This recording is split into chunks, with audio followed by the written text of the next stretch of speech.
네, 안녕하세요. 김수경입니다. 올 한 해 여러분들은 어떠셨을까요? 증시는 그 어느 때보다도 참 우여곡절이 많았습니다. 지수는 암중모색, 중목은 각자 도생, 올 한 해 우리 증시의 컨셉이었습니다.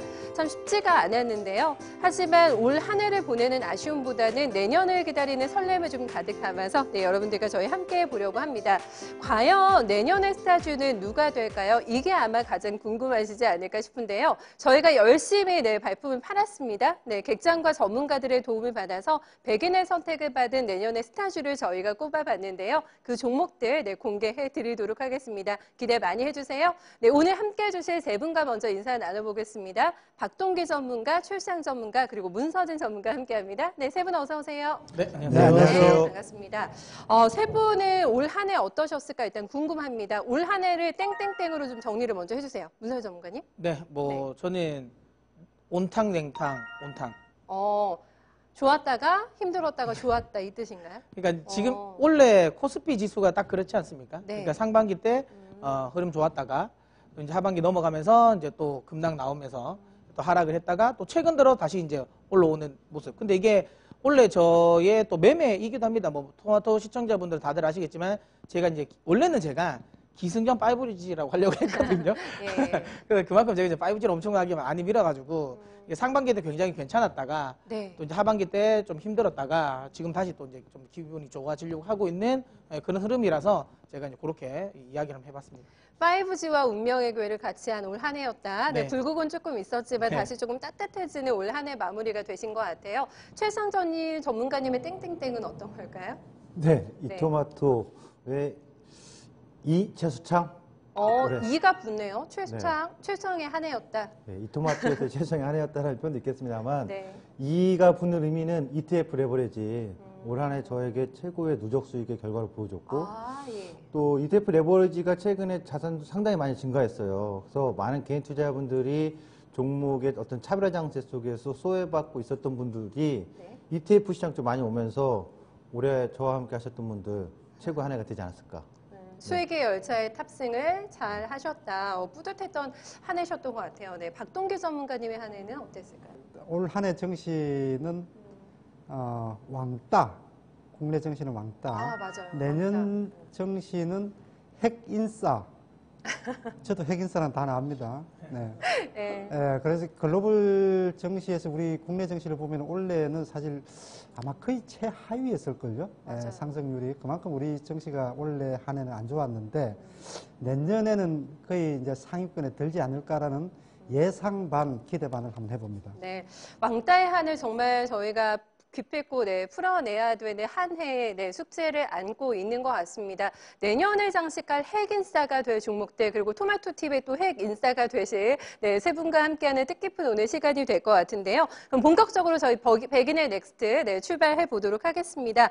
과연 이 100인의 선택을 받은 내년에 시장의 주도 주감으로 당첨된 종목은 어떤 종목일지 저도 상당히 궁금한데요. 여러분들이 생각하는 그 종목이 또 순위에 들어있는지 이런 거 체킹하시면서 보신다면 조금 더 재미있을 것 같습니다. 본격적으로 100인의 넥스트 출발해 볼 텐데요. 그러면 어떤 종목들이 순위에 들어있을 것 같은지 먼저 제가 여쭤볼게요. 최장 전문가님 생각나는 종목이 조금 있으세요? 이건 있을 것 같다. 요 9개 중에서요? 아니에요? 전체? 그냥, 요 5G는 있다. 5G는 있으실 것 같으세요? 네, 5G는 무조건 들어가 있을 것 같다. 네, 있을 것 같습니다. 네. 문서희 전문가님도 마찬가지로 생각이실 것 같아요. 아니에요? 이게 설문조사를 하신 거잖아요. 네. 근데 이제 아무래도 설문조사라면 그래도 좀 제 생각에는 이게 뭐 방송 용어인지 모르지만 안전하게 갈 것 같다. 그러면 삼성전자는 있을 것 같습니다. 저도요. 있을 것 같아요. 네. 없을 수가 없을 것 같아요. 박동기 전문가님은 이 종목은 꼭 랭킹에 있을 것 같다는 생각나는 게 있으세요? 네, 삼성전자 또는 하이닉스는 무조건 있을 것 같습니다. 다들 너무 안전하게 가시는 거 아니에요? 네, 누구나 생각하는 그 종목이 과연 당첨이 됐을지 궁금합니다. 일단 저희가 5위부터 1위까지 순위를 공개해 드릴 텐데요. 5위부터 먼저 공개해 드리겠습니다. 네, 100인의 선택을 받은 5위 종목은 각각 다 3표씩을 받았습니다. 5종목이나 랭킹이 되는데요. 네, 전기차 배터리 관련주가 2종목이나 있습니다. LNF, 에코프로비엠 들어가 있고요. 맞췄습니다. 5G, KMW도 올라가 있고요. 대형주 안에서 글쎄요, 좀 못난이 주였던 것 같은데 올 한 해는 상당히 부진했던 한국전력과 LG디스플레이가 내년에는 좀 달라질까요? 이렇게 5종목으로 네, 구성이 되고 있습니다. 글쎄요, KMW를 먼저 얘기해 볼까요? 네, 5G가 있을 것 같다고 해주셨으니까 최수영 전문가님, 이 종목인가요? 아닌가요? 아니, 이 종목은 늘 나올 수밖에 없을 것 같았어요. 이거 생각하셨어요? 네. 예. 뭐 제가 최선호하는 주식은 아닌데. 아니지만, 이 종목은. 네. 그러니까 5G에서는 저는 내년에는 올해는 정말 좋았어요. 올해 연간 상승률 전년도 종가 대비해서 연간 상승률이 상위에 대부분 5G가 있단 말이에요. 오이솔루션, 네. 유니커스 홀딩스, KMW 이게 대표적으로 500%, 600% 이상씩 갔던 종목이기 때문에 내년에도 그 기세를 이어받아서 가지 않겠느냐는 그 투자 심리가 굉장히 지금도 뜨거워요. 근데 제가 봤을 때는 좀 내년에는 차별화가 되지 않겠느냐. 5G 안에서. 그래요? 이 KMW 같은 경우는 제가 보는 관점에서 첫 번째는 이 기지국에 들어가는 안테나 부분인데 좋아요. 필터분도 좋고 다 좋은데 단가 부분이 낮아지기 시작하는 거 아니냐. 단가. 네, 그러니까 통신 장비 단가가 낮아지기 시작하면은 네. 매출은 늘어나더라도 이익이 좀 줄어들지 않겠느냐는 우려감이 있고 또 하나는 이 회사 같은 경우가 워낙 오래 급등을 했어요. 그것은 기존의 LED 사업은 접어버리고 이 통신 장비 사업에서의 어떤 턴어라운드를 보여주고 네. 또 뭐 일조 클럽의 매출 가능성도 보여주고 워낙 좋은 게 있는데 그만큼 고평가 그러니까 너무 빠른 속도로 주가의 그 평가가 올라오면서 고평가 논란. 너무 비싸다는 꼬리표를 항상 달고 그렇죠. 다녔죠. 그러니까 한마디로 이제 앞으로 성장은 내년에도 이어지긴 하겠는데 업황은 네. 그것 대비해서 주가가 너무 몇 발짝 더 한 걸음씩 가야 되는데 기습적으로 너무 확 가까이 가니까 상대가 놀란 거죠. 그렇죠. 네, 그런 모습으로 KMW 봤을 때는 업황 전체나 실적이 그렇게 악화될 것 같지는 않은데 네. 주가 상승의 어떤 상승률 자체는 올해보다는 좀 낮게 나오지 않겠느냐. 아하, 네. 이렇게 봐서 저는 중립 정도로 봐야 되죠. 중립 이하나. 네. 사실 이 종목을 잡지 못해서 굉장히 속이 타시고 약 올랐던 분들이 굉장히 많으실 것 같은데 제가 알기로는요. 네, 문서희 전문가님이 KMW에 다 독식하셨던 그 수익을 많이 가셨던 분 중에 한 분으로 제가 기억을 하거든요. 맞습니까? 네. 다행스럽게도 그러니까요. 예, 제가 작년 11월 달부터 이제 서진 시스템이랑 KMW를 거의 뭐 노래를 불렀죠. 그래서 계속 이야기를 했었던 부분이고 그다음 이제 저는 최춘향 전문가님의 의견에 거의 동의를 합니다. 그러니까 만약에 내년에 600% 갈 수 있을까? 어려울 것 같습니다. 속도는 조금 떨어질 것 같다. 근데 네. 그러니까 만약에 이런 거겠죠. 대신 60%는 갈 수 있을 것 같아요. 600%는 못 갈 것 같은데 60%는 갈 수 있을 것 같다. 10분의 1이긴 한데 그게 사실 어디예요? 그렇죠. 60%가. 그러니까 네. 왜냐하면 지금 삼성전자를 굉장히 열강하지 않습니까? 근데 1년 이제 저점 대비해서 지금 최고점을 감안하면 30% 정도 상승했거든요. 그러니까 그거 대비해서는 2배나 더 상승하는 거니까 당연히 이제 더 높은 수익률이라고 생각하는데 근데 다들 아시는 것처럼 제가 이제 워낙 5G에 집중돼 있다 보니까 혹시 KMW 굉장히 좋게 보지 않을까라고 생각하는데 저 내년은 KMW가 넘버원은 확실하게 아닙니다. 그러니까 수익률로 보면 그러니까 5G 어쨌든 KMW가 가야 되는 건 맞아요. 네. 가야 되지 전체적인 분위기를 잡아주는 건 맞지만 5G 내에서 대장주는 아니다. 네, 그렇게 봅니다. 캐치했습니다. 5G의 내 최애는 바뀌었다. 바뀌었습니다. 제가 제일 마지막에 공개해드리도록 하겠습니다. 그래요. 알겠습니다. 박동기 전문가님도 저랑 넥스트 5인의 넥스트 같이 하시잖아요. 네, 초반에 5G 관련주도 조금 매매하셨던 걸로 기억을 하는데 두 분은 올해만큼은 못하지만 내년도 이 종목은 간다. 이렇게 얘기해 주셨어요. 네, 전문가님 의견은 어떠실지? 글쎄요. 지금 저도 이제 단기적으로는 일단 기술적 반등이나 들어온다라고 이제 매매를 중간중간에 해본 적이 있었는데. 그러세요? 네, 그렇긴 한데, 지금 원래 이렇게 뜨거웠던 종목이 또 내년에도 지금 뜨거워질 거다라는 지금 그 얘기잖아요. 이게 지금 순위에 올라왔다는 얘기는. 글쎄, 과연 그렇게까지 될 수 있을까? 이게 지금 KMW가 최근에 어떤 정권사 리포트에 의하면은 목표가가 지금 정고점 이상, 그러니까 10만 원을 제시한 정권사가 있어요. 아시죠? 그죠? 네네. 예, 10만 원까지 목표가를 제시를 한 게 있는데 제일 높게 보는 증권사가요? 제일 높게 본 증권사죠. 아주 후하게 주네요. 적극적으로 일반 개인이 예상을 한 게 아니라 그래도 약간은 그래도 전문성이 있는 정권사에서 애널리스트의 분석이니까요. 그렇습니다. 예. 그거를 보게 되면 여기서 이제 제일 그 KMW를 긍정적으로 평가를 한 게 뭐냐면은 KMW가 그 2018년도부터 해서 처음에 2018년도에는 매출처가 삼성전자 하나밖에 없었다는 거죠. 그런데 지금 2019년 올해 되니까 삼성전자, GT, 노키아 이렇게까지 이제 해외 쪽으로 그 매출처를 확대를 했다. 그런데 이제 내년이 되면은 2020년도가 되게 되면은 그 삼성전자부터 해서 GT, 노키아 그리고 이제 그 유럽까지 에릭손이라든지 후지츠, 일본까지도 거래처가 확대될 그 가능성이 높다라는 거죠. 영토 확장이 엄청나네요. 예, 그래서 아주 적극적으로 그 매출처가 다변화될 가능성이 높기 때문에 네. 목표 가격을 직전 고점이라 그러면 사실상 작년 한 7배 비슷하게 올랐죠. 근데 그거를 이제 뛰어넘는 가격대를 제시를 했다라는 것은 네. 매우 긍정적으로 본다는 얘기인데 결국 그래도 그럼에도 불구하고 밸류에이션 부담은 계속 발목을 잡지 않을까라는 좀 그런 생각을 좀 해봅니다, 저는. 네. 거기에 대해서는 세 분의 공통적인 의견이 나온 것 같습니다. 가격대가 이미 몸값이 너무 올라갔기 때문에 작년만큼의 속도는 나지 않을 거다 이렇게 봐주고 계신 것 같아요. KMW 점검해봤고 세 분이 한번 골라줘보세요. 저는 이 5종목 가운데 참 의외다라고 했던 게 한국전력이 들어가 있네 이 생각을 했거든요. 네, 세 분은 어떠신지 박동규 전문가님 어떠세요? 네, 저도 아니 이게 한국전력이 그렇게 많은 아니 종목 중에. 한국전력이 지금 그 뭐 10위권 랭킹 안에 지금 들어갔다라는 게 네. 너무 지금 의외예요. 의외죠. 의외죠. 생각하시는 분 아닐까 싶은데 이거 너무 많이 빠져 있으니까 그래도 기술 하락장 거라고 예상한 건가요?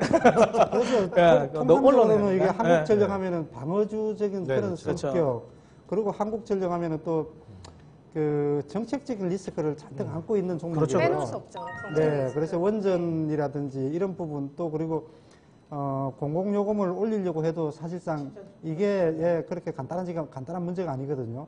그 상승 요인이 있나? 이런 예, 거. 모멘텀이 뭐가 있느냐. 그 저는 모멘텀이 하나 네. 보이긴 해요. 뭐예요?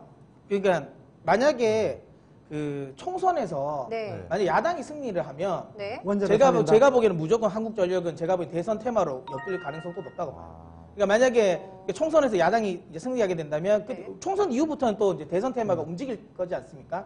그러면 당연히 이제 탈원전 관련 이슈가 나올 거라고 저는 보거든요. 그럼 탈원전 이슈에서 제일 수혜를 보는 게 제 생각에 이제 두산중공업이랑 한국전력이라 보는데 그게 나오면 되는데 제가 보기에는 그냥 그거는 모르잖아요. 모르니까 그거는 제외하면 저도 별로 이렇게 아니 총선 매달- 누가 이길까 예상하는 게 그러니까요. 주가 상승보다 더 어려울 것 같아요. 그러니까요. 그러니까 예. 그래서 제가 보기에는 그거 말고는 모멘텀은 사실은 없다. 너무 약하잖아요. 그 정말 저희 예측성의 시세이기 때문에 네. 저희가 정책 판도를 읽어낼 수는 없는 것이고. 아니 근데 혹시 네. 이게 이제 그 정치인 분들에게도 이거 설문조사 간 거 아니에요? 이거 혹시 이제 성향이 들어가 있을 수는 있는데 제가 거기까지는 네, 조사를 못 해봤는데 최수환 전문가님도 별로세요? 아니 한국전력? 한국전력은 저는 여기 들어올 만하다고 봐요. 다른 왜 시각이세요? 그렇게 보냐면 그 상승률에서의 탑은 안 될 거예요. 뭐 역사적 기록인데 30년 동안 탑이 돼서 뭐 간 적이 없으니까. 근데 수익은 99.9% 아니야. 제 99도 아니고요. 100% 수익은 날 거라고 봐요. 수익은 난다. 얼마나 많이 날지는 몰라도. 그렇죠. 한 10%가 날지 네. 20%가 날지 요 차이점이 수익이 난다고. 이유는 제가 보는 포인트는 경기 회복 포인트예요. 전기료는 인상은 뭐 거의 기정사실일 거고요. 근데 전기료 인상 부분보다도 유가 상황에서의 변동에 따라서 이익 구면 어떻게 달라지느냐, 그리고 전기료 인상 부분에 따라서 이익 구면 이게 이제 기본적으로 보는 건데 저는 그걸 떠나서 지금 전 세계 경기 부양하고 우리나라도 금리 인하하고서 보험 적격 금리 인하도 뭐든 내년에는 전 세계 경제 성장률이 좀 회복 단계로 간다면 네. 그러면 공장은 땅 파서 올라갑니까? 전기가 필요한 거니까. 다시 말하면 제조업이 지금 가장 낮은 상황에서 제조업 생산률이 가동률이 높아지면 향상된다면 전기 여기 우리도 스튜디오에 지금 전기가 쓰는 거잖아요. 그렇죠. 전기 소비는 더 증가할 것이다. 아, 그래서 한국전력은 내년에는 상승이 확실합니다. 우리 어머님 확실합니다. 예, 우정경면도 있잖아요. 한국전력 상승은 확실합니다. 네. 예, 상승률 탑은 모르겠습니다만 네. 전 그런 관점으로 보고 있는 것 같아요. 저는 이제 여기서 약간 이제 다른 의견? 어떤 거냐면 뭐예요? 전기 많이 써서 실적 좋아질 것 같긴 한데 네. 환경이 중요할 것 같아요. 그러니까 예를 들어 원전 가동률을 높이면 그러면 제가 보기엔 전기를 많이 쓰면 실적 잘 나올 것 같고요. 근데 원전 가동률을 낮추면 전기 많이 쓰면 오히려 그게 악재가 될 것 같아요. 왜냐하면 적자 보고 계속 이제 소위 말하면 이제 공급을 해줘야 되니까. 근데 최근 들어 한국전력 실적이 좀 좋아지는 이유는 명확합니다. 다른 거 하나도 없어요. 그러니까 원전 가동률이 높아졌어요. 그러니까 한국전력은 원전 가동률이 높으면 전기를 많이 팔면 많이 팔수록 수익이 나는 거고, 원전 가동률이 낮으면 많이 팔면 손해다. 다만 지금 한국전력 보시면 아시겠지만 지금 2018년부터 해가지고 올해까지 해서 당기 순이익이 지금 합치면 2조 넘게 손실봤거든요. 근데 이거를 네. 아무리 이제 국영기업이라 이거 가만히 하지는 않을 것 같아요. 그럼 내년에는 그래도 적자를 좀 줄여야 되지 않을까라는 생각을 할 것 같아요. 그래서 제가 보기에는 원전 가동률은 높아질 가능성이 높다라고 보고, 그러면 뭐 제 생각에도 실적은 좋아질 가능성이 높다. 전체적으로 지금 지구 온난화 때문인지 날씨가 여름에도 그렇게 많이 덥지가 않았고 원래는 또 겨울도 지금 전체적으로 그 기온 자체가 온난한 그런 상황이 계속되기 때문에 한전의 전체 전기 사용량 자체가 계속 줄고 있대요. 이게 전기 사용량 자체가 한전의 전체 매출액이 되는데, 그렇죠. 이 전기 사용량이 이렇게 줄어들게 된다 그러면은 전체적인 그 캐파 자체가 줄기 때문에 근데 결국 뭔가 그 실적에 대한 모멘텀을 찾기는 뭐 근데 저는 어렵지 않느냐. 그러니까 전기 사용량이 줄어드는 게 한전에 좋을 수도 있다고 생각하는 거예요. 왜요? 왜냐하면 네. 계속 적자를 많이 내서 아깝겠잖아요. 그러니까 포인트 자체가 지금 어쨌든 유가는 계속 올라가고 있단 말입니다. 물론 저는 유가가 추세 상승할 것 같지는 않아요. 근데 LNG라든지 유가가 자체가 올라가서 여기서 좀 이제 평준화를 유지되고 가능성이 높고, 그러면 사실 화력 발전소 잘 안 쓴다 하지만 이거 아시겠지만 뭐 신재생 에너지 지금 안 되거든요. 그럼 결국 원전 가동률 높여야 되는데 아까 이야기했던 것처럼 원전 가동률이 높아진 상황에서는 사실 원전 가동률이 높아졌는데 전기를 사용 안 했다. 그럼 손해 맞을 것 같아요. 근데 원전 가동률이 낮은데 네. 전기를 안 사용했다? 그럼 오히려 적자를 줄일 수도 있다. 그 생각입니다. 요거 이렇게 정리 제가 하고 싶어요. 짧게 한 번만 원전. 보여주시겠어요? 네. 저는 모두 기승전 원전. 공감이 되고 또 소비. 근데 저는 한마디로 전기는 제가 다 써버리겠습니다. 그러니까 내년에는 저는 한국전력이 상승한다. 그것만 일단 저희 포커스를 맞춰서 네, 그 포커스 보겠습니다. 세 분 다 차선이나 삼천색정, 뭐 3순위 정도는 돼도 최애는 아니지만 어쨌든 상승 가능성은 조금 있지 않을까라는 측면에서 최상 전문가님 가장 힘을 실어서 조금 얘기를 해주셨던 것 같아요. 저희가 시간이 많지는 않은데 조금 더 보고 싶은 종목이 있으세요? 네, 저는 전기차 관련주가 2개나 올라왔기 때문에 저희가 하나 봐야 될 것 같은데 LNF하고 에코프로비엠이 같이 올라왔는데 워낙에 지금 상황이 안 좋아가지고 근데 뽑혔단 말이에요. 네, 최성 전문가님 가능성이 있을까요? EV 전기차 시장이 아직 열리지도 않았어요. 그러니까 ESS 시장으로 인해서 배터리 업체들이 2년 전에 상승을 했던 모멘텀이라면 이제 EV 시장 전기차용 쪽이 2020년도부터 뭔가 있지 않겠냐 이런 기대감인데, 우선은 2차 조사 결과가 진행되는 과정이라서 네. 배터리 화재 부분에 있어서 그 결과 조사에 따라서 향배가 또 달라질 거라고 보고요. 결과가 또 하나는 일단은, 핵심은 전기차 시장은 갈 겁니다. 근데 전기차가 더 우위에 있을지 또 수소차가 우위에 있을지 아직 모르는 상황이고, 전기차는 2020년보다는 2021년이나 22년부터 점진적으로 확대되는 시기이기 때문에 타이밍상이라든가 내년에 어떤 업황의 흐름상 그렇게 탑으로 갈 만큼의 뜨거운 열기는 아직 안 됐다. 그러니까 불이 지금 꺼진 상황, 꺼져가는 상황에서 다시 한번 붙어야 되는데 ESS 배터리 쪽도 그렇고 EV 전기차 시장도 그렇고 네. 아직 때가 무르익으려고 하면 더 있어야 되지 않을까. 네. 모멘텀이 좀 많이 부족할 것 그렇죠. 같다. 조금 이 더 회사들의 힘들어야 어떤 될까요? 가치 훼손이 영원히 뭐 파괴된다 이런 건 아닌데 내년에는 뜨거운 열기까지는 아니고 네. 밑에서 저가유입이 좀 들어와 줄 수 있는 가능성의 수준으로는 저는 봅니다. 좀 다른 의견 가지신 분 있으세요? 박동희 전문가님이나 문정현 전문가님? 네. 뭐 사실상 그 대부분이 전기차에 대한 그 의견은 좀 비슷할 거예요. 어차피 앞으로 전기차 산업 자체가 발전할 수밖에 없고 또 발전하는 방향으로 지금 가고 있는 것은 맞는데, 방향은 예, 맞다. 네. 결국은 전기차가 이제 지금 현재 가장 적극적으로 이 정책적으로 밀어주는 데가 유럽 쪽 아닙니까? 그렇죠. 그런데 이제 유럽이 전체 시장에 뭐 한 3분의 1이 될까 말까 할 정도로 비유럽이 훨씬 더 크단 말이에요.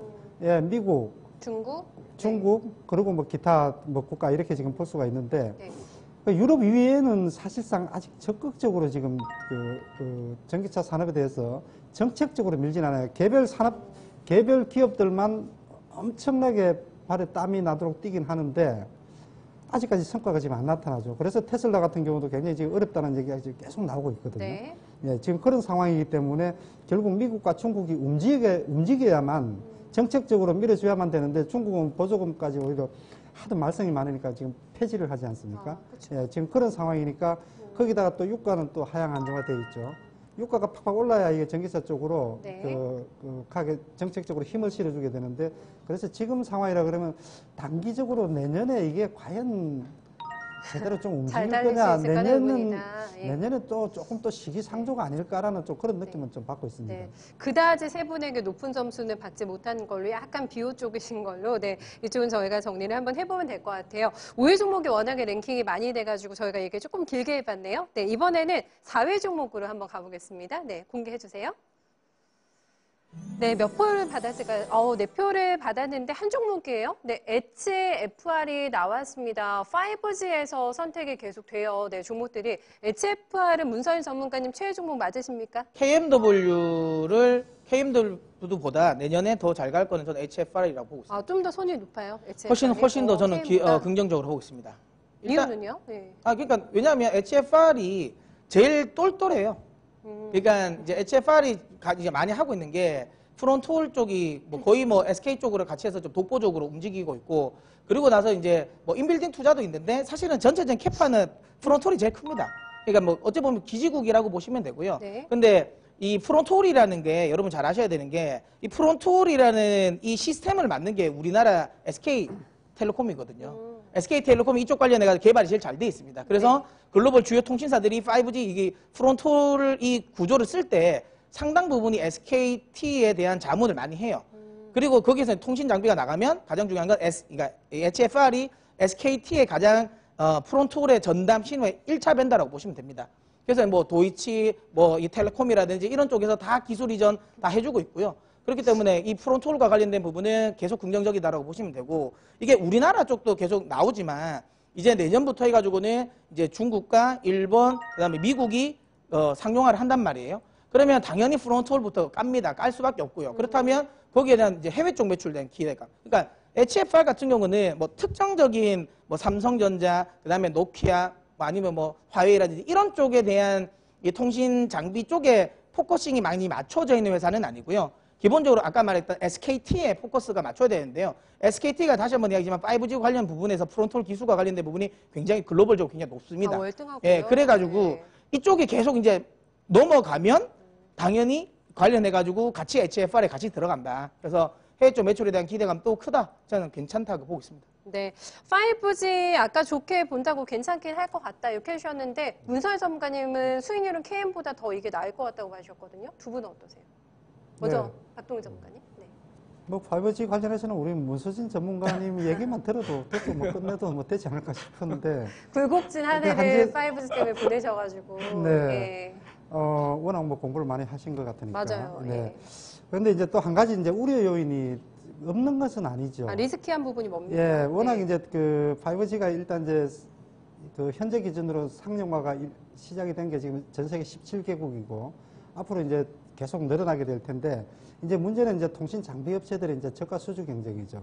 출혈 경쟁이 될 수 있는 거죠. 아까 조금 비슷한 얘기시네요. 그럼 KMW하고. 네, 예, 그렇게 예. 이제 그런 가능성이 있고 특히나 이제 또 중국 아까 우리 그 전기차 쪽도 마찬가지지만은 중국의 파워가 굉장히 세져요 지금.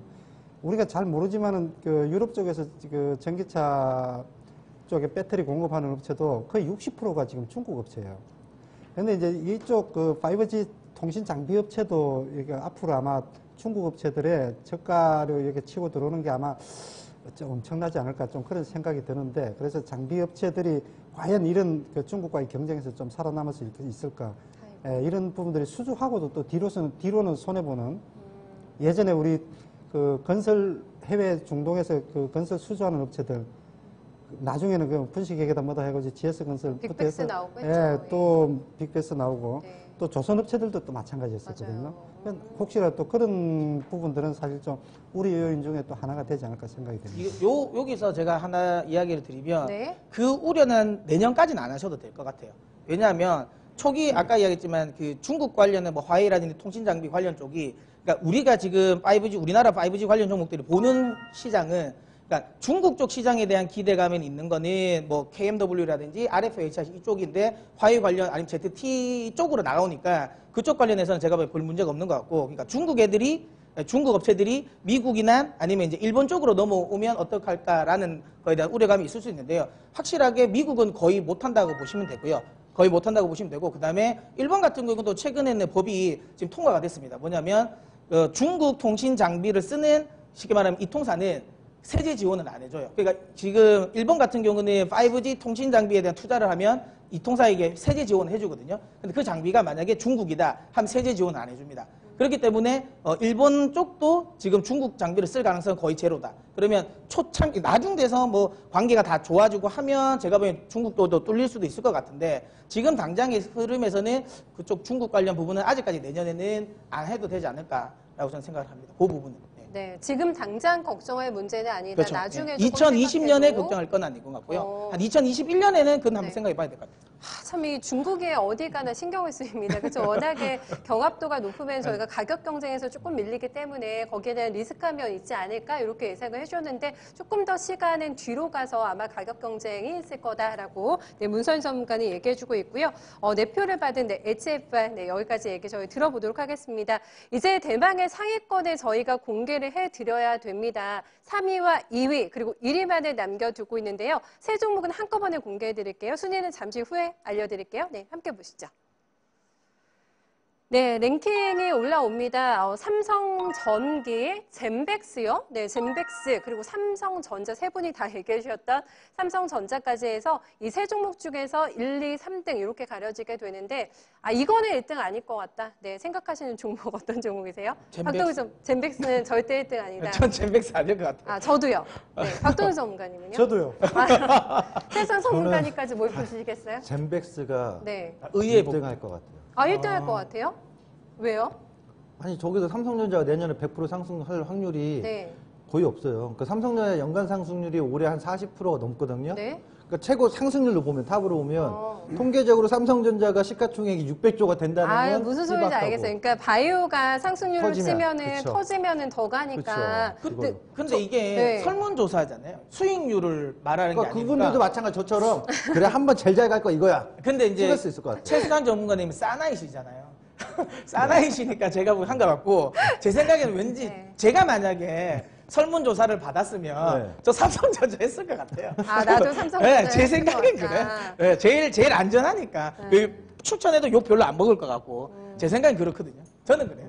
젠백스를 혹시라도 그러면, 잘못하면 네. 욕 먹을 수도 있을 것 같아요. 그렇죠. 근데 탑픽이니까 뭐 아니면 더. 상남자들만 네. 저 백인이 상남자들만 있었으면 아니요, 저희가 젠백스인데. 이래서 내일은 공개해주지 마세요 하시는 분들은 그냥 의문의 1인으로 이렇게 남겨놓기 때문에 거기에 대한 부담 저희가 조금 덜어드리긴 했는데. 그러니까 그냥 자신 의문의 있게, 1인이라고 예. 하신 분들이 많으시면 제가 보기엔 젠백스일 것 같고요. 네. 그렇죠. 의문의 1인이 많으시면 그래요? 젠백스일 것 같고, 네. 예. 그런 거 아니면 젠백스가 1등은 아닐 것 같아요. 익명을 요구한 분은 한 분밖에 안 계셨어요. 그리고 다시 일명을 공개하셨고. 그래요? 네, 그러면 전문가- 젠백스는 제가 보기엔 절대 아닙니다. 그래요? 전문가분 중에 보니까 신동준 전문가님, 그리고 저 MVP 출연해주시는 이권희 차장님께서 이 젠백스를 꼽아주셨습니다. 저는 일단은 바이오 전반에 대한 세 분의 시각이 어떤지도 좀 궁금하고 이렇거든요. 바이오주를 가장 활발하게 매매하고 계신 오인의 넥스트에서. 네. 네. 박동규 전문가님, 바이오요. 예, 바이오 쪽 전문가로서 사실은 바이오 어려워요. 이렇게 종목들 공부를 해보면 리포트도 사실 없는 종목들이 꽤 많고 읽어도 내용도 어렵고. 내용도 네. 어렵고 어렵습니다. 그래서 어렵긴 어려운데 네. 이 정권은 또 반드시 뭐 분석이 정답은 아니지 않습니까? 때로는 감이 이게 중요할 때가 많거든요. 그럼요. 네. 그래서 이게 참 이게 3위 안에 지금 들었다는 게 굉장히 좀 의외스러운데 딱 한 가장- 종목을 이렇게 꼽는다는 게. 가장 최근에 네. 이제 좀 뜨거웠기 때문에 아마 이 종목을 좀 많이들 추천하지 않았나 그런 생각인데 이게 사실 좀 젠백스는 약간은 좀 예전부터 뭐라 그럴까 세력주 성격이 있다 그럴까요? 약간은 좀 그런 성격이 좀 강한 종목이라고 봐요. 거기에다가 이번에 이제 알츠하이머 관련 임상 이상 성공했다. 네. 예, 얘기 나오니까 어쨌든 아직까지도 그 뜨거움이 지금도 지금 남아 있는 것 같긴 해요. 예, 원래 주식은 약간은 사실 좀 끼가 있어야 되거든요. 예, 너무 얌전한 종목은 좋은 재료가 나와도 사실 잘 안 움직이는데 이런 종목들은 이제 크게 움직이고 끼가 있는 그러니까 종목. 예, 임상 이상에 지금 성공했다라고 하면서 내년에도 좀 추가 상승, 임상 3상까지 이제 시간은 많이 가게 되면? 있는데 그 기대감은 내년에도 살아있지 않을까 이런 관점에서 아마 추천을 했지 않을까 네. 예, 그런 생각이 드네요. 그럼 바이오 전문가로서 젠백스는 그닥이다? 네. 저는 그래서 이번에 그 알츠하이머 이상을 성공을 했는데 이게 지금 지금 국내에서 지금 임상을 했잖아요. 네. 네, 국내에서 했고 이상을 다시 하려 그러면은 미국 FDA 신청을 다시 해야 돼요.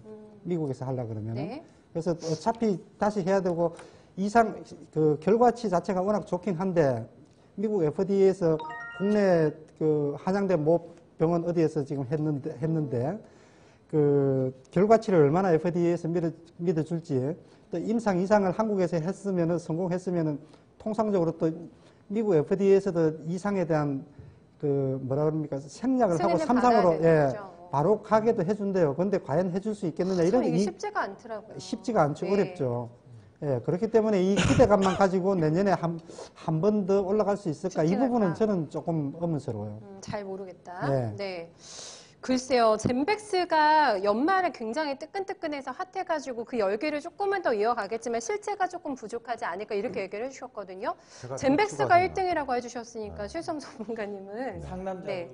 상남자가 고른 젠백스. 내년 연초부터 찍히거나 아니면 날아가거나 이미 지금 한국전력 때부터 그랬어요. 지금. 지금 컨셉 잡으신 거. 그- 노를 외치고 계세요. 차트 좀 네. 한번 보여주시겠어요? 젠백스. 차트 볼까요? 네. 네. 차트가 2015년도에 한 4만 원대를 갔었어요. 월봉상 2015때 4만 원대를 갔었고 지금 다시 4만 원대로 오고 있는데 몇 가지 팩트 체크만 하겠습니다. 2014년도 9월 달에 허가를 조건부로 취득해서 신약 21호 허가를 받습니다. 그리고 2015년도에 임상 3상 환자에게 투여가 개시가 됩니다. 임상 3상이 그때 발표된 거예요. 네. 투여 개시. 그러면서 그 기대감이 올라갔는데 그때 이제 나왔던 것이 후보물질이 GV1001이고 이것이 리아백스입니다. 리아백스주라고 해서 이게 췌장암 쪽이거든요. 네. 그러니까 실적으로 젠백스는 췌장암이라고 봐야 돼요. 그 GV1001 후보물질 가지고 최근에 이제 알츠하이머의 임상 이상도 효과가 있다더라. 유방암 쪽도 있다더라. 네네. 이렇게 나오는 거거든요. 병증이 확대되고 그쵸. 있는 거군요. 그러면서 치매 치료제에서도 도메페질이 기본적으로 아닌데 도메페질 쪽의 병용 효과가 더 높다더라도 이상의 결과가 나오니까 네. 같이 뜨거워진 건데 핵심은 췌장암이 지금 최종 환자에 대한 예후 관찰 중이에요. 그래서 조만간 그러니까 내년이 되겠죠. 2020년도 네. 올해죠. 2020년도 올해 그렇죠. 조만간 최종 결과가 나올 거예요. 거기서 이것이 좋게 나와서 정식 허가까지 받는다면 사실 젠백스는 치매 이게 아니라 췌장암에 대해서만 해도 엄청난 효과를 그 보겠죠. 스티브 잡스가 생명을 그렇죠. 잃었던 굉장히 극복하기 힘든 질병이라고 하더라고요. 그렇죠. 췌장암은 최근에도 네. 유명 프로축구 선수 맞아요. 감독님도 네, 네. 그 병으로 알려졌는데 이 부분인데 또 공교롭게도 좋은 건지 나쁜 건지 헷갈리긴 합니다. 뭐냐면 라임 자산운용이라고 다들 아시죠? 네네. 라임 자산운용이 거의 300억 가까운 290억 가까운 전환사채를 갖고 있어요. 아, 그리고 최근에 4만 원에 왔을 때 네. 절반 정도의 물량을 전환 청구 행사를 했어요. 아, 그들은 굉장한 수익을 보고 왜냐하면 전환 청구가가 11,000원대거든요. 평균. 그러니까 엄청난 수익이죠. 3배 넘어요. 그러면 그것은 앞으로 성공에 대한 기대감이 높다라고 생각해서 전환 청구를 한 걸 수도 있고 네. 반대로 이제 차익 좀 해야지. 차익 매물로. 그러면 시장에 물량 부담일 수도 있고. 후자 요거. 쪽이 강한 거 아니에요? 그렇게 볼 수도 있고 또 성공에 대한 기대감이 높기 때문에 네. 더 추가 상승에 대한 확신을 갖고 있는 내부자 정보라기보다는 어떤 정보 접근에 있어서 기대감을 높게 볼 수도 있다라는 거. 네. 그 젠백스는 내년에 상반기 안에 판가름이 날 거라고요. 이 최종 허가, 정식 허가만 나오면 지금 임상 이상, 다시 말하면 셀트리온도 처음에 허가가 나온다는 게 확인되니까 그 다음부터는 뭘 얘기해도 믿어지잖아요. 신뢰가 되잖아요. 하지만 최근 다른 뭐 바이오들 뭐 신뢰하지 않는 다른 회사들 본다면 믿음이 안 가니까. 그러니까. 근데 정식 허가가 하나 딱 신약 허가 나오면 두 번째는 팔로미 되는 거죠. 나 따라와. 믿고 가겠죠. 그래서 송영곤 회장이라든가 뭐 김상재 회장 이분들의 어떤 신뢰도 높아질 거라고 봐요. 그래서 젠백스는 내년 연초에 곡소리가 나거나 아니면 환호 소리가 날 거라고. 뭐 아니면 도다, 네. 젠백스. 그래서 저는 이게 네. 탑픽으로 들어온 게 아닌가 싶어요. 라임 자산운용에서 전환사채를 그렇게 많이 가지고 있었어요. 예, 292억이요. 아, 그걸 그래서 주가를 빼지를 못하는 거네. 네. 아, 그게 있었으면은 네. 그런 게 있었으면은 조금 그 재료가 나와도 사실은 좀 많이 띄우긴 띄워요. 그렇죠. 네, 그런 부분들도 아마 그 사실을 좀 진작에 좀 왜 얘기해 이렇게 주시죠. 진작 해주시지 그러셨어요, 박성규 아니, 전문가님한테. 그래서 저도 갖고 있었어야 되는데 젠백스 네. 사실 이렇게까지 어려워. 아니, 아니, 젠백스라는 종목 자체가 워낙 이게 어디로 어렵죠. 튈지 사실 몰라요. 맞아요. 아, 근데 젠백스 얘기 나오니까 문선희 전문가님 너무 조용해지신 거 아니에요, 지금? 5G 때 그렇게 열심히 얘기를 하시다가. 바이오에는 원래 항상 네. 신중하시잖아요. 너무 조용하세요, 네, 지금. 제가 이제 올 바이오를 별로 안 좋아하고요. 제가 바이오에는 좀 젠뱅입니다. 젠백스를 그래서 무슨 아재 얘기가 하신 거예요? 제가 젠백스를 네, 별로 관심 그러니까 네. 애초에 관심이 없어요 저는. 그러니까 관심이 없는 그럴 수 그러니까 있죠. 임상 그때 이제 이거 뭐 성공 나왔을 때 거의 하한가까지 갔다가 올라왔잖아요. 네. 맞아, 네. 장중해요. 네, 그래서 저는 그때 이걸 보고 아 이거는 그냥 뭐 아유 우리 접근할 게 아니다. 이건 뭐 아무것도 안 된다. 그리고 저는 이제 바이오를 보는 이제 제 관점이 네. 그러니까 파이프라인 분석을 사실은 좀 잘 안 하거든요. 왜냐하면 그러니까 회사에서 말하는 파이프라인대로 다 되면 뭐 사실 뭐 다 되는 거죠. 다 불로상생하고 다 그런 되니까. 회사만 그리고 믿으면. 사실 뭐 파이프라인 분석은 저는 별로 의미가 없다라고 봐서. 그렇습니까? 그래서 이제 성공하고 안 성공하고 그리고 또 바이오는 또 분위기잖아요. 그렇죠. 그래서 1, 신뢰. 2월은 어쨌든 코스닥 관련해 가지고 분위기가 또 나오는 또 1월 효과가 있는 거니까 1, 2월에 분위기 탈 때 탈 수 있을 것 같은데 뭐 어쨌든 저는 근데 잘 모르겠습니다. 그냥 저는 안 할 겁니다. 저는 안 할 겁니다. 어쨌든 1이라도 안 할 겁니다. 네, 저는 안할 이도저도 거예요. 관심 없다. 네, 저는 나는 관심 젠백스 없습니다. 3등이다 무조건. 네, 네. 네. 알겠습니다. 세 분이 젠백스에 대해서도 약간 좀 반신반의하는 시각을 좀 많이 나타내셨는데 뭐 아니면 도가 될까? 사실 마지막에 올해 스타주가 됐기 때문에 내년에 어떤 또 운명을 나타내게 될지 일단은 젠백스가 객장에서는 표를 조금 많이 받았네요. 네, 살펴봤고요. 삼성전기는 제가 최상 전문가님하고 이슈에 재구성할 때요. 네, 그때 가치주 모아나가기에는 삼성전기만한 게 없거든요라고 얘기해 주셨던 기억이 나요. 삼성전기는 MLCC라는 것이 가격 급등 때문에 나왔던 거잖아요. 그리고 또 하나는 전기차에는 엄청 들어가요라는 것 때문에 나왔는데 그 두 가지가 너무 앞서서 시장에서 주가의 상승을 끌어왔던 모멘텀이라면 네. 지금의 흐름은 이제 좀 정상화되는 과정. 아, 그러니까 MLCC에서는 무라타고 삼성전기는 저는 그 점유율이라든 어떤 영향력 이거는 양대축이죠. 축이기 때문에 네. 흔들림이 없을 것이야. 다만 너무 빨리 간 거예요. 그래서 그 속도 때문에 차익 매물도 나오고 지지부진했던 과정이 있었는데 네네. 저는 삼성전기는 지속적으로 상승의 흐름을 계속 이어갈 거라고 봐요. 속도 조절에 차려서 그때 10몇만, 15만 쫓아갔던 분들이 안타까울 뿐이지 지금은 뭐 마음 놓고 보셔도 되지 않을까?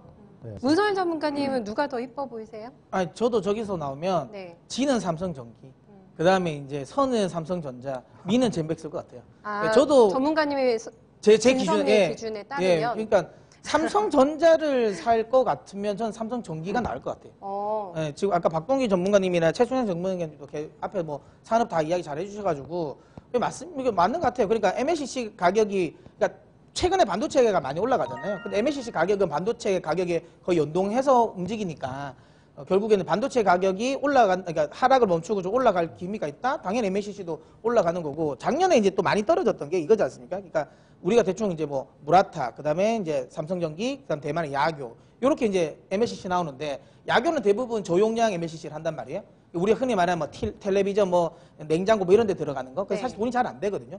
무라타 같은 경우는 그쪽을 다 쳤어요. 전부 다 자동차 전장에 들어가는 걸로 다 고용량으로 다 바꿔버렸어요. 아예 일찍 예, 그랬죠. 아예 네. 그래서. 그러니까 근데 삼성은 중간이었어요. 둘 다 했어요. 근데 이게 약간 믹스 효과가 나와버리면서 조금 별로였는데 이 가격 하락폭을 더 세게 같이 맞은 거죠. 그래서 주가를 보면 무라타는 엄청 잘 갔는데 야교랑 삼성전기가 많이 무너졌거든요. 그게 그래서. 그 요인인데 지금 삼성전기가 이번에 좀 바뀌었어요. 그래서 이 고용량 MLCC 사업부 쪽 용량을 더 늘렸습니다. 더 늘렸고 그 다음에 가장 중요한 건 또 이것도 뭐 이야기할 분이 또 기승전 5G인데 이제 5G 이제 네트워크 장비가 늘어나면 거기에 고용량 MLCC가 많이 들어갑니다. 그리고 5G 폰에도 사실 MLCC가 훨씬 더 많이 들어가요. 그렇기 때문에 그런 것들을 보더라도 나쁘지 않을 것 같고요. 그 다음에 카메라 모듈 아시는 것처럼 카메라 모듈 그러니까 렌즈 그러니까 이 모듈 수가 그러니까 카메라가 개수가 늘어나면 늘어날수록 삼성전기 ASP는 계속 이제 비례해서 올라가거든요. 뭐 전체적으로 다 괜찮은 것 같아서 삼성전기 저는 오히려 저 세 개 중에 제가 있으면 저는 1등은 삼성전기인 것 같아요. 그래요. 두 분이 약간 좀 비슷한 시각이신 것 같은데, 네, 삼성전기 최수환 전문가님 조금 덧붙여 주실 말씀 네. 있으세요? 네. 그래서 삼성전기는 네. 이렇게 봤으면 좋겠어요. 그 전에 안 좋았던 적자 사업분들이 꽤 있었거든요. 기판부터. 아, 기판. 예, 이런 거 다 정리해 나가면서 실적으로 지금 삼성전기는 나 MLCC야, 나 카메라 쪽이야. 잘 되는 것만 갖고 있을 거야. 근데 여기서 카메라 같은 경우도 좋을 수도 있고 안 좋을 수도 있어요. 예를 들면 스마트폰 뭐 덜 팔 수도 있고 아니면 공급. 근데 MLCC는 나 죽지 않아. 이거거든요. 그러니까 결국 MLCC라는 건 반도체와 같은 그 핵심 소재 부품이기 때문에 시가총액이 아까 제가 8조 정도, 네. 10조 미만인데 저는 시가총액이 20조 이상은 달성할 수 있을 상승의 가치는 부여가 계속 될 것이다. 그리고 그동안에는 뭐 과거에 삼성전 LED도 했었고, 그러니까 중간중간에 어떤 부침이 심했는데 이제부터는 부침이 심하지 않고 점진적으로 상승의 단계를 밟아나갈 가능성이 높다라고 봅니다. 그래요. 삼성전기는 세 분께 그래도 꽤 후한 점수를 받은 조모, 몰표를 조금 받으면서 괜찮다라는 전망 들어봤습니다. 참 삼성전자 얘기를 저희가 하려면 한도 끝도 없기 때문에 우리 뭐 경제, 우리 증시의 가장이 되는 종목이기 때문에 누가 봐도 미인이지 않습니까? 네, 세 분의 스타일은 아니더라도 일단은 누가 봐도 이쁜 종목이 삼성전자일 것 같은데 포인트만 일단 조금 들어보고 싶습니다. 삼성전자 그래도 막판에 힘 많이 내줬어요. 올 한 해 성적 괜찮았거든요. 네, 최상 전문가님. 네. 네. 삼성전자는 결국 우리 증시가 상승할 때 IT가 경기 회복의 신호탄이거든요. 네. 그러니까 증시가 바닥 나올 때 경기 회복 신호탄이 IT가 가장 빨라요. 그 다음에 점진적으로 따라오면서 산업재해, 뭐 화학주도가 따라오는 건데 그런 점에 있어서 삼성전자 내년에 상승 기대가 된다고 봐요. 네. 다만 상승률이 어디까지냐는 그건 이제 공교롭게도 올해 연간 상승률이 전년 2019년 상승률이 약 48%, 50% 가까우니까 2020년도에는 그 이상은 되지 않지 않겠느냐? 좀 제한되지 않겠냐? 그 상승률 자체는. 근데 이제 삼성전자의 긍정적인 거는 굉장히 많은데 제가 고민하는 건 딱 하나예요. 뭐예요? 경영진의 사법 처리 부분. 아직 남아있어요. 그리고 네. 그로 인해서 과연 삼성에서 노조가 생길까? 아, 만일 노조 부분이 삼성에 내년에 생긴다면요. 네. 이거는 삼성전자를 바라보는 투자 가치가 또 달라질 수 있다고 봐요. 그러니까 대한민국에서 요건 방송에 좀 발언이 애매할 수도 있는데 현대차가 생각을 좀 하고 오늘 아예 얘기해주세요. 상남자 네. 컨셉으로 가시는 거거든요. 그 오늘 현대차가- 방송 오늘 그만하실 거예요. 오늘 신년 방송인데 깊게 생각해 주세요. 네. 그래요. 깊게 생각하고 좀 네. 현대차가 지금 노조가 상당히 강한 건 다들 아시잖아요. 그쵸, 강성 강성 노조. 노조죠. 그러다 보니까 현대차의 경영진들이 노조의 또 눈치를 보면서 많이 보죠. 수익성이 조금 나쁘다라는 건 투자자 입장에서는 네. 제 입장 아닙니다. 투자자 입장에서는 그렇게 볼 수 있는 시각이거든요. 악재죠. 예. 근데 삼성전자가 과연 노조 그리고 이재용 부회장 경영진의 또 그룹의 어떤 사법 절차에 대한 리스크 이런 것 때문에 좀 주가 상승에 제한된 발목이 잡힐 수도 있지 않을까? 아, 있죠. 요게 네. 하나의 노이즈로 발생할 수 있는 가능성이고요. 네. 그러고 외적인 부분은 반도체는 올해보단 나을 건데 매우 뜨겁진 않을 것 같고 투자를 많이 하는 거니까 오히려 IT 낙수 효과 가는 쪽으로 봐야 될 것 같고 오히려 밑에 있는 주식들. 네, 그렇죠. 그렇게 봐야 될 것 같고 스마트폰은 좋을 거라고 봐요. 스마트폰은 최근에 중저가폰 쪽에서 확실히 좋아졌고 네. 근데 이것이 중저가폰도 고민할 게 미중 관계 때문에 그래서 좀 반사적 이익을 본 건지 중국이 다시 뭐 오포, 비포, 화이가 치고 나오면 중저가폰에서 또 밀릴 건지 근데 고사양급은 확실히 좋다고 봐요. 5G의 플래그십 쪽은 많이 팔릴 것이다. 이렇게 좀 봐서 삼성전자에 대해서는 탑이라고 보기는 어렵다. 반도체는 미직은 스마트폰은 좋을 거고 경영진 리스크는 조금 안고 있고 이렇게 그렇죠. 세 가지 포인트를 주셨습니다. 박동수 전문가님은 삼성전자 실제로 매매해 보신 적 있으세요? 삼성전자? 제가 그 정권에서 다닐 때 네. 제 소원이 삼성전자 호가를 내 손으로 한 호가를 다 사보는 게 소원이었었는데 진짜요? 못 해봤어요 아직까지도.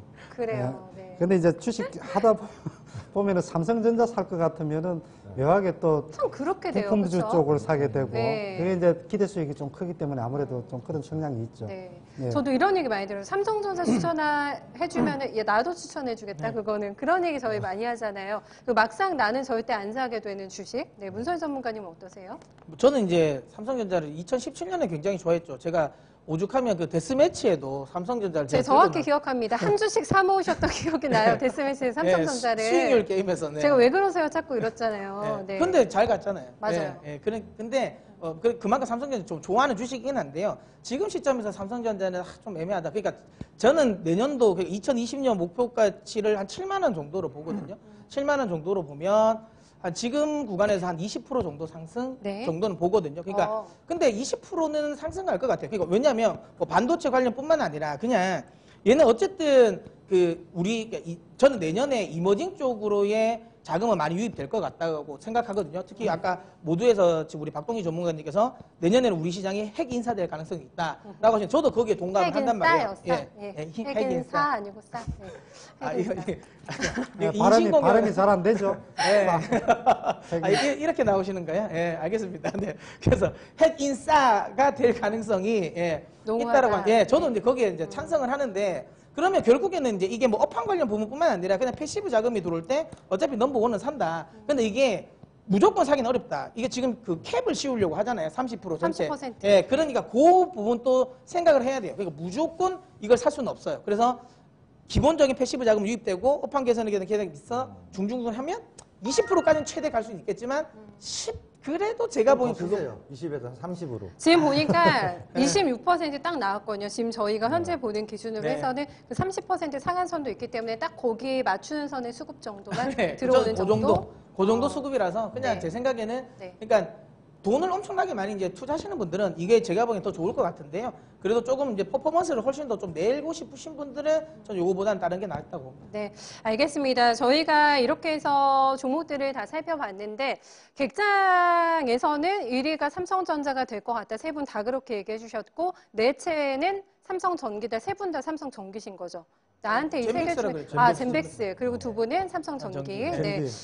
글쎄요, 시청자 여러분들의 선택은 어떤 쪽이실지 모르겠는데 이제 드디어 저희가 이 세 종목 가운데서 순위를 이제 공개해드려야 될 것 같아요. 두구두구입니다. 네, 과연 1위는 어떤 종목인지 같이 확인해 보시죠.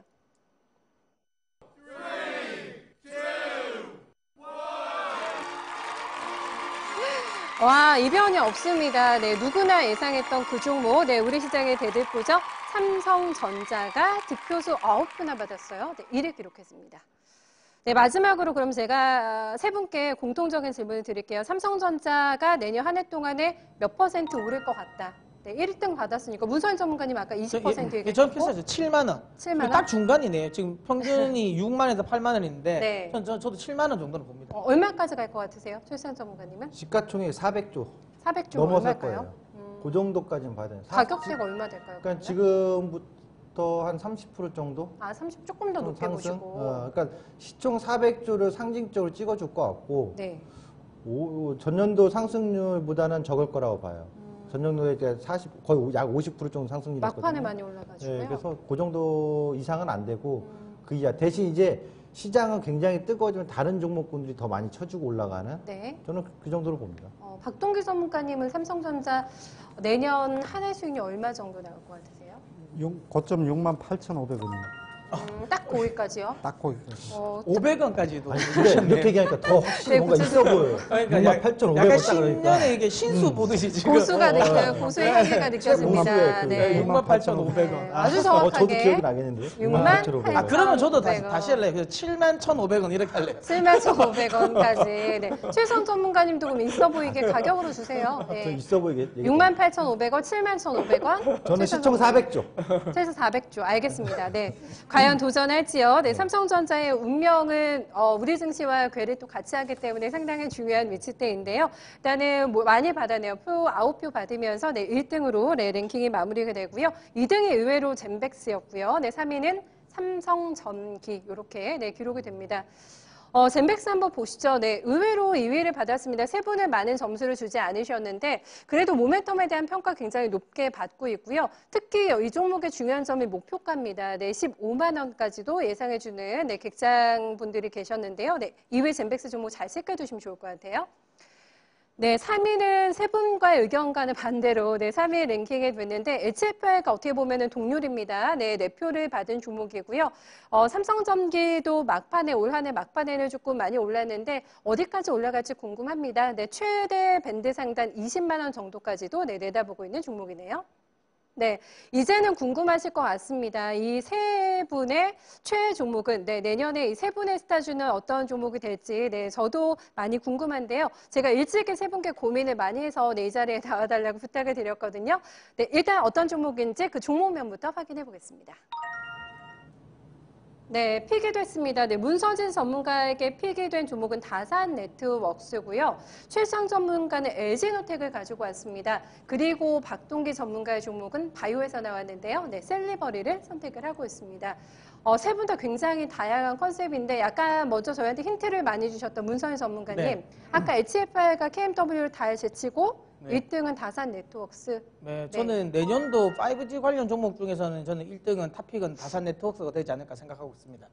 이게 이유는 그러니까 이미 지금 미국에서는 지금 움직임이 보이고 있어요. 그러니까 지금 최근 들어가지고 12월 들어서 미국의 이제 캘리포니아 그러니까 이 연금이죠. 연기금 쪽에 캘리포니아 고용경제 쪽에서 이거 지금 계속 사고 있거든요. 그다음에 최근 들어서는 또 블랙록도 그러니까 다산 네트워크를 사는 건 아니고 다산 네트워크 자회사인 다산존 솔루션이죠. 이쪽 관련 부분을 계속 지금 사고 있습니다. 그러니까 이미 미국 쪽에서 주요 뭐 기관, 연기금 이쪽 투자자들이 이제 모으고 있어요. 최근에 다산존 솔루션 이 주가 나스닥에 상장되어 있는 주가를 보면 바닥에서 올라오고 있고요. 네. 그다음에 어쨌든 내년도 백홀과 관련된 부분의 투자는 계속 진행될 가능성이 높다. 다산 네트워크의 가장 큰 불확실성은 이거 일본 쪽에 라쿠텐이라든지 소프트뱅크에 이거 납품 안 되는 거 아니냐라고 우려감이 가졌지만 납품이 됐다라는 거 불확실성 없어졌기 때문에 제가 보기에는 괜찮다 계속 보고 있습니다. 네, 저는 또 최선 전문가님 종목이 조금 사실 개인적으로 의외였거든요. LG노텍을 뽑으셨어요? 그 애플도 있습니다만 아이폰 내년에 이제 진짜 5G가 되는 시점이거든요. 그 5G 폰에서의 애플의 신작 기대감, 갤럭시도 마찬가지입니다만 이런 점에 있어서 교체수가 상당히 많이 늘어날 거라고 봐요. 그리고 한 가지 또 다른 관점에서 본다면 그 강민석 전무라는 이번에 그 임원 전기 저기에서 부사장으로 승진했어요. 성과 냈다는 얘기예요. 어디서? 광학솔루션 부분에서. 광학 부분에서는 지금 7년 연속 1위예요. 그렇다면 LG노텍은 톡톡히 그 효과를 볼까요? 왜 광학이냐? 카메라 성능이 내년에 나오는 건 지금하고 차원이 다른 화소도 1억만 화소. 트리플이요? 아니, 쿼드까지. 굉장해진다는 얘기예요. 그러니까 한마디로 스마트폰이 5G로 가면서 새롭게 카메라 광학의 어떤 성능들이 업될 수밖에 없는 이유는 5G 폰으로 가면 뭐예요? 사물인식. 얘기 많이 들어보셨잖아요. 홀디드 줌, 광학 줌. 이런 부분들에 있어서 카메라 모듈을 하는 이 LG노텍 탑으로 갈 수밖에 없다. 네. 저는. 바이오 젠백스를 그렇게 얘기하셨는데 바이오의 탑은 셀리버리입니까? 전문가님? 내년은 셀리버리 한 해가 되지 않을까 좀 생각을 해봅니다. 올해도 수익 잘 나셨잖아요. 네, 잘 났는데 최근에 조금 주춤하고 있죠. 네. 우리나라 그 교육 열풍이 대단하지 않습니까? 서울대 위에 의대가 있거든요. 그만큼 우리나라 최상위권 두뇌들이 사실상 의대 쪽 진입하고 생명공학 쪽에 진입을 하는데 최근 들어서 그 K-팝 열풍이 이제 그 전 세계적으로 일고 있는데 K-바이오 열풍이 일어나는 시기가 저는 거의 다 왔다라고 생각을 해요. 그래서 우리나라에 가지고 있는 그 바이오 쪽에 대한 기술력이 젊은 벤처 그 기업가들이 이제 실적이 이제 나올 때가 됐다라는 그런 지금 생각을 지금 하고 있는데 그 중에 하나가 지금 셀리버리다라고 생각을 해요. 이 회사는 이제 동시다발적으로 신약 후보 물질을 개발을 하면서 현재 지금 다국적 제약회사와 글로벌 탑 제약회사와 기술 수출을 지금 진행 중에 있는 상태에다가 또 신약 후보 물질을 발굴하는 그 TSDT라는 그런 시스템 플랫폼을 수출하기 위해서 지금 협상이 지금 진행 중인 상황이기 때문에 2020년도에는 여기저기서 큰 건들이 몇 건 동시다발적으로 터질 가능성이 가장 높은 종목이 이 종목이다. 이렇게 생각을 해서 셀리버리를 한번 생각해 네. 봤습니다. 굉장히 표정이 밝아지셨습니다. 네, 올 한해 성적이 얼마나 날까 기대감을 가지고 저희한테 얘기를 해주신 것 같은데 셀리버리의 앞으로의 향보 저희도 함께 지켜보도록 하겠습니다. 저희가 발품을 많이 팔았습니다. 사실 저보다는 저희 제작진들이 이 설문조사를 진행하느라 굉장히 많은 시간을 할애를 했고요. 여러분들 내년에 매매하시는데 많은 좀 도움이 되시기를 바라는 마음으로 저희가 연말 특집 방송 준비를 해봤습니다. 3일 토마토 스타들이 뽑은 스타주도 잘 기억해 두신다면요. 네, 수익 내는데 많은 도움이 되실 걸로 저희 믿고 있겠습니다. 풍요롭고 따뜻한 올 한 해 만드시고요. 저희는 여기서 인사드리겠습니다. 네, 함께 해주신 여러분 고맙습니다.